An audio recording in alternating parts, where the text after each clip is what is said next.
The crystal chandeliers overhead were worth more than my entire existence. At least according to my father.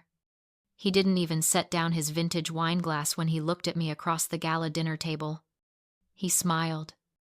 That practiced, shark-like smile, and announced to the entire room that I was a failure to the family legacy. He said I was officially cut off. I didn't cry. I didn't beg. I didn't ask why. I simply reached into my bag and placed a single manila envelope next to his plate. It wasn't a gift. It was a foreclosure notice. I stood up, turned my back on the warmth, and walked straight out into the snow. Before I tell you what he said next, and what happened when he opened that envelope, drop a comment and let me know where you're watching from and what time it is for you right now. I want to see how far this story travels. To understand why I walked out that door, you have to understand where I came from. And I don't mean the city or the state. I mean the 12 steps down. While my parents, Thomas and Cynthia, were hosting the gala of the season upstairs, I was sitting in the basement studio they generously allowed me to rent from them. The ceiling vibrated with the footsteps of 300 guests. I could hear the muffled clinking of crystal and the roar of a fireplace I wasn't allowed to sit by.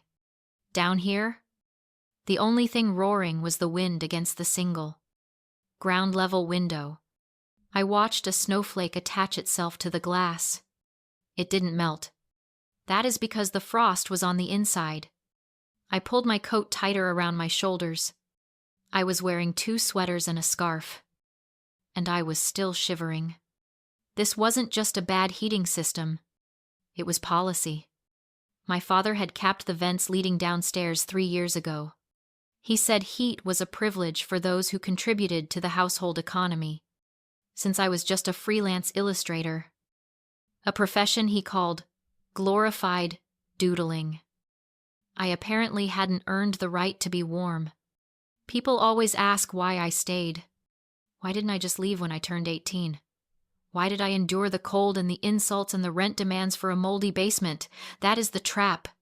That is the invisible chain of the survivor. It isn't made of iron or debt.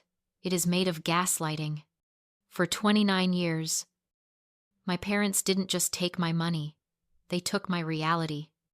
They trained me like a dog to believe that my struggle was a result of my own incompetence.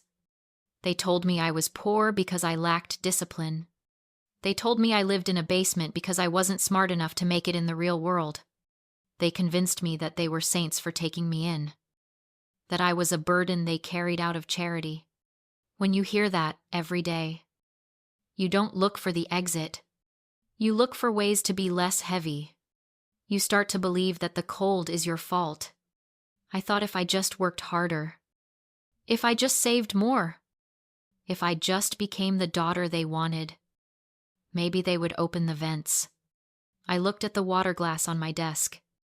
A thin layer of ice had formed on the surface. Upstairs, they were pouring vintage champagne that cost more than my monthly food budget. The contrast wasn't just cruel, it was mathematical. I had been paying them rent for 5 years.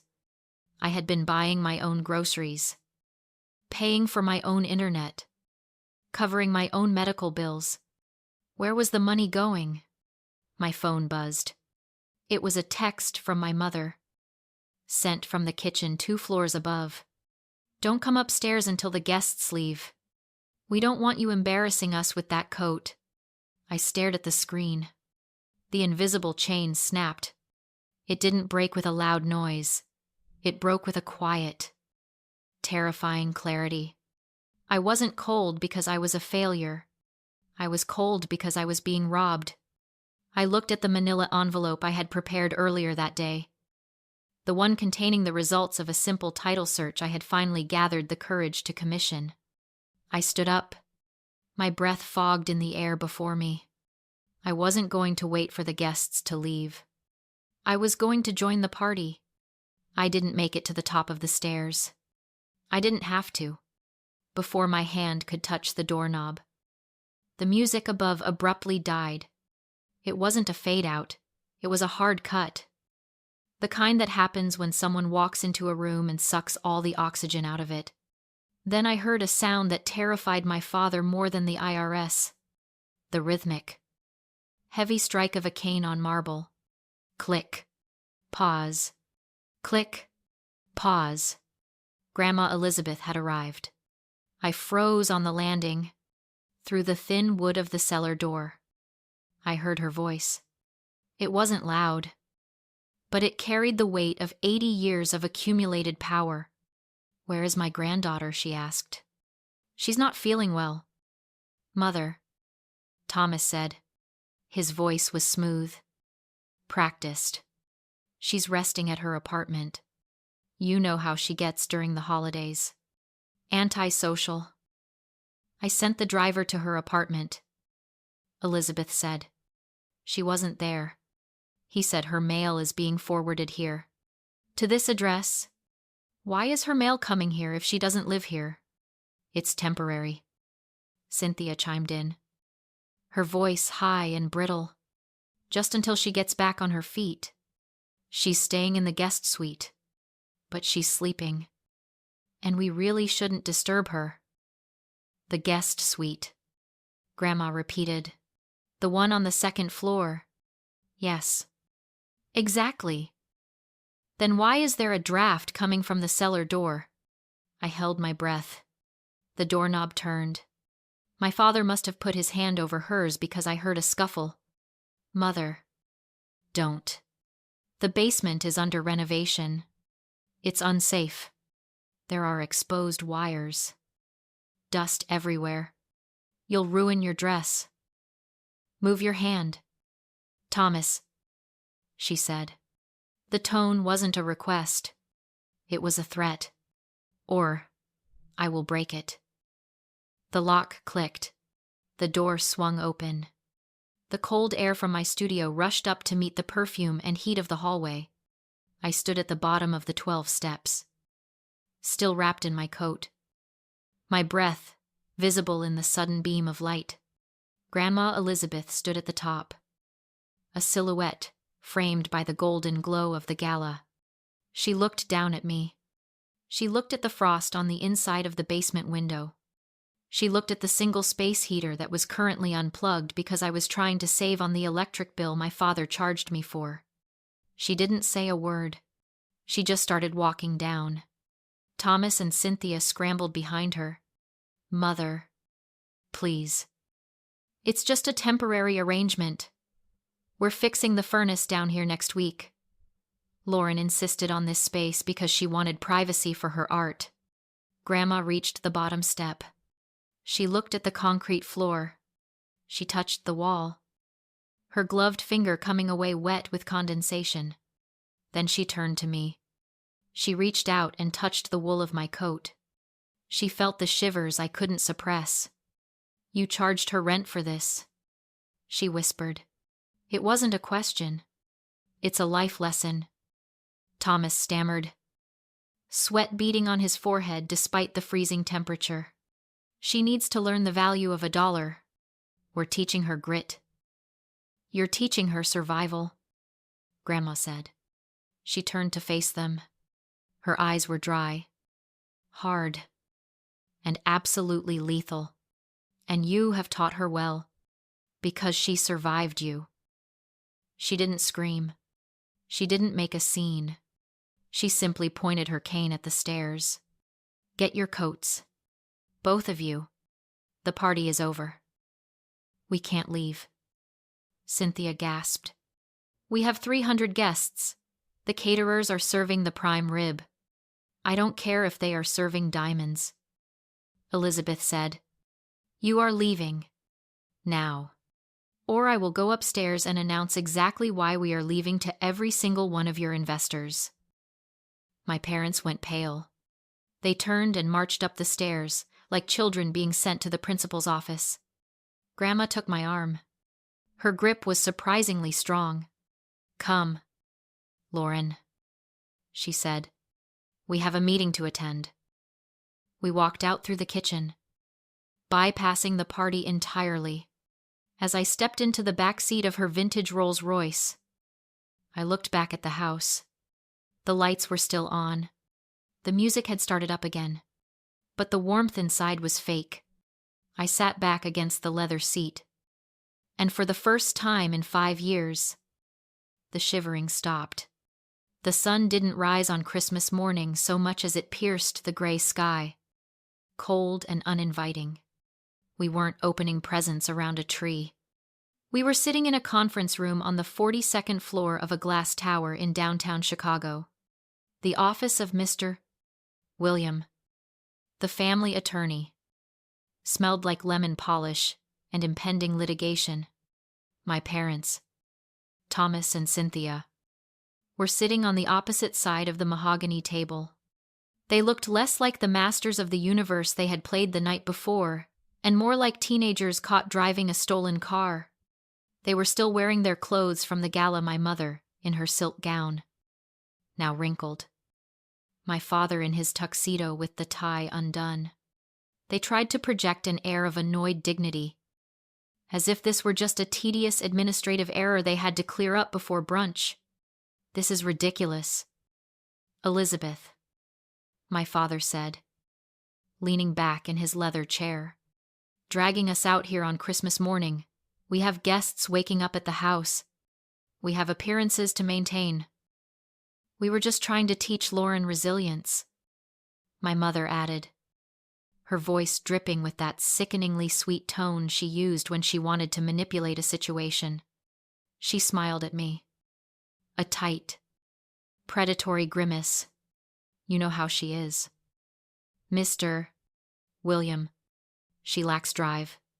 We thought if we made her pay her own way, gave her a little push, she would finally launch. A push, Grandma Elizabeth repeated. She was sitting at the head of the table, her hands folded over the silver head of her cane. You locked her in a freezing basement and charged her rent to live in her own squalor. That isn't a push, Cynthia. That is a siege. It's tough love, Thomas insisted. And frankly, it's a family matter. I don't see why lawyers need to be involved. Mr. William didn't look up from the file he was organizing. He was a man who looked like he had been born in a suit, with eyes that had seen every form of human greed and found them all boring. He slid a single, thick document across the table. It landed with a heavy thud that silenced my father mid-sentence. This isn't a family matter anymore. Thomas, Mr. William said. His voice was dry, devoid of any holiday cheer. It is a matter of fiduciary breach. My father picked up the document. His hands were shaking just enough to make the paper rustle. What is this? That, Mr. William said, is the trust instrument established by Lauren's grandfather 18 years ago. The Forever Home Trust. I blinked. I had never heard of this. I looked at Grandma. She gave me a small, sad nod. When your father passed, Mr. William explained, looking directly at me, he left a specific sum of money to be held in trust until your 25th birthday. It was designated solely for the purchase of a primary residence for you. He wanted to ensure you would never be homeless. He wanted you to be safe. How much? I whispered. The principal amount was $850,000. Mr. William said. The air left the room. $850,000. I thought about the ramen noodles I ate for dinner 3 nights a week. I thought about the time I didn't go to the dentist for a toothache because I couldn't afford the copay. I thought about the space heater I was too afraid to turn on. We were managing it, my mother shrilled, her composure cracking. We were protecting it for her. She wasn't ready for that kind of responsibility. You saw her, living in a basement, dressing like a pauper. She would have blown it on art supplies. You didn't tell me it existed. I said. My voice sounded strange to my own ears, calm, detached. You charged me rent to live in a cellar while you were sitting on nearly $1 million of my money. We were investing it, Thomas said quickly. Growing the portfolio. For your future. Mr. William opened a second file. That brings us to the audit, he said. He didn't smile, but there was a glint in his eye that suggested he was about to enjoy this. Because when Mrs. Elizabeth asked me to trace the funds last night, I found something very interesting about your investments. Mr. William didn't shout. He didn't lecture. He simply began reading from a spreadsheet, his voice as monotonous as a metronome ticking down the seconds to an explosion. November 14th. He read, $25,000 withdrawn, labeled educational expenses. Traced to a wire transfer for a vintage Aston Martin restoration. My father flinched. That was an investment vehicle. January 3rd. Mr. William continued, ignoring him. $12,000. Labeled medical emergency. Traced to a luxury resort in the Maldives. The only medical expense on the receipt was a hangover 4 drip. We needed a break, my mother cried. The stress of raising a difficult child. August 15th. The lawyer cut in, his voice hardening. $50,000. Withdrawn to cover property maintenance. But the maintenance wasn't for repairs.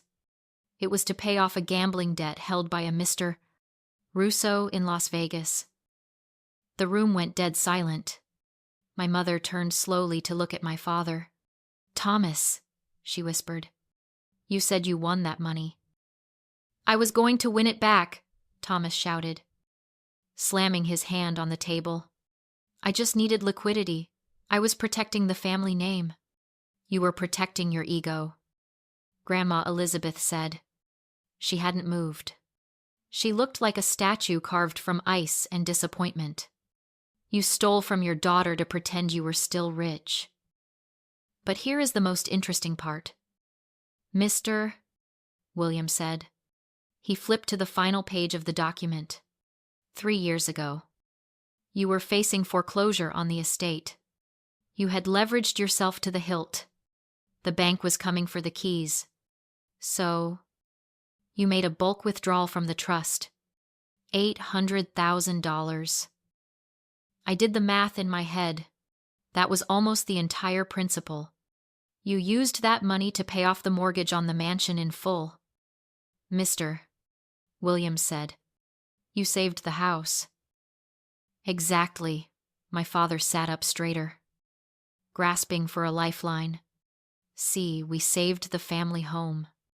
Ideally, Lauren would inherit it one day anyway. We just accelerated the process. We invested her money in real estate. It was a smart move. Mr. William took off his glasses and cleaned them slowly with a silk cloth. The silence stretched until I could hear the hum of the air conditioning. It would have been a smart move. Thomas, the lawyer said softly, if you had put the deed in your name. But you couldn't. You had creditors circling. If you owned the house, they would have seized it. So, to hide the asset, you listed the purchaser as the legal entity providing the funds. He slid the deed across the polished mahogany. It faced me. The deed isn't in your name. Thomas. Mr. William said, it is in the name of the Forever Home Trust. My father went gray as the lawyer calmly explained that the house hadn't been bought with Lauren's money. The house was her money. The deed showed the same address where I'd frozen in the basement while they hosted parties upstairs. Legally. Mr. William said, they're not your landlords. They're squatters in your property. I looked at my parents, suddenly small, sitting in chairs they didn't own, in a house that belonged to me, I felt no joy, only the weight of the key in my pocket. So I own the basement, the chandelier, the front door you locked me out of. Technically, Grandma added, you own the ground they're standing on. The word squatters detonated my father's ego. He exploded from his chair, screaming insults, calling me ungrateful, a parasite. My mother shrieked about shared family assets, reputation, image. But something had shifted. The illusion of their power cracked. Without money, all that remained was fear. You can't ruin my reputation, I told them. Yours was built on a bank account. Mine is built on my work. I stood. Mr. William, draft the eviction notice. They begged. They threatened. But 30 days later, I handed my father the formal notice to quit on New Year's Eve. When he blocked the doorway, I pushed the key into the lock and told him to move, or I'd read the deed to every guest inside. He stepped aside. Inside the house, I ended the party, took down their grand portrait, and told them, this is my house now, and this party is over. Their guests fled. My parents stayed small, exposed, terrified. You evicted me first, I said. Every time you cashed my rent check, every time you turned off the heat. Then I walked out. Snow falling? Grandma waiting in the car. I didn't look back. I didn't move into their master bedroom. Instead, I tore down the velvet drapes, let sunlight in, and transformed the ballroom into a community art studio. Tuesdays and Thursdays, young artists filled the space where I once wasn't allowed to breathe. This was the real victory, the justice of the sower. Not destruction, but rebuilding. Now, Grandma visits every Sunday. She says the house finally feels warm. Sometimes my father calls. I let it ring. The estate is no longer a cage. It's a canvas, and I'm finally painting my own life. If you've ever had to build your own sanctuary because your family failed to protect you, share this story. Family is who keeps you warm, not who shares your blood.